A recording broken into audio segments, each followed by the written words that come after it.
you're a business owner and you don't know what to post on social media, or maybe you're posting but feel like you are not getting any traction, you're not getting sales, you're not getting views, you're not getting the reach, you're not getting anything that you want, you feel like you're just posting just to post at this point, this is for you, because I'm going to talk through how, as a business owner, one of the biggest problems I see people having is that you're posting like an influencer instead of like a business. And the content strategy that I would put together for an influencer, which, you know, back in the day, 10 years ago, I was a mom blogger. We were like the OG influencers, okay? The content strategy that I would have created back then for myself and I would create for my influencer clients now is completely different than like a service-based business or a business with a product. Basically, when you're actually selling something and not just selling your content as the product, which is what influencers are doing. So your strategy is going to look a lot different. I'm going to walk you through like the 3 main phases that our content needs to lead people through in order to get them to make a purchase.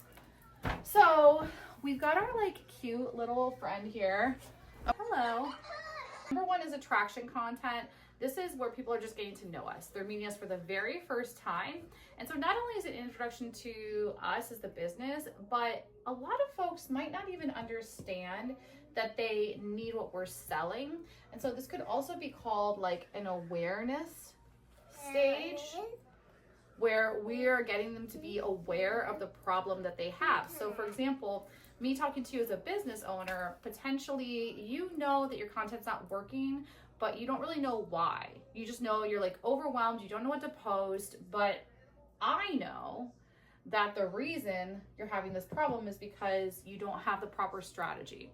So this is where we're getting you to understand what the problem is, so that then you can start nurturing your relationship with your clients, so that they know that not only do you have this problem, but you and your business, you are the solution. So here you start to talk about like, what is your specific way of helping them? How do you have a specific process that you learned and honed over the years? What's the way that you help your clients get the results and deal with the problems that they're having? The last piece is conversion content. Conversion content is where they're like, okay, I know that I have a problem. Girly pop. I know I have a problem.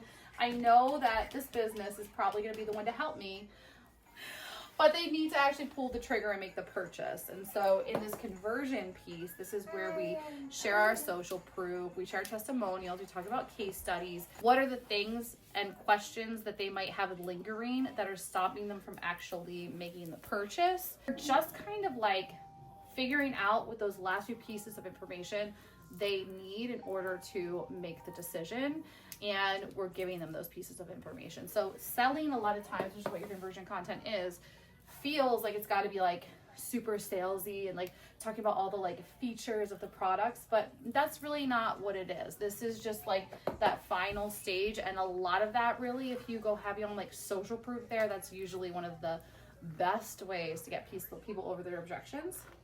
Okay. All right, so I created a totally free content plan that makes sure to include all of these pieces in your content. It's a 5-day plan that you can reuse and recycle every week. And I've also included a few like tutorials in there to help you, you know, create reels and edit videos and do carousels and all that fun stuff.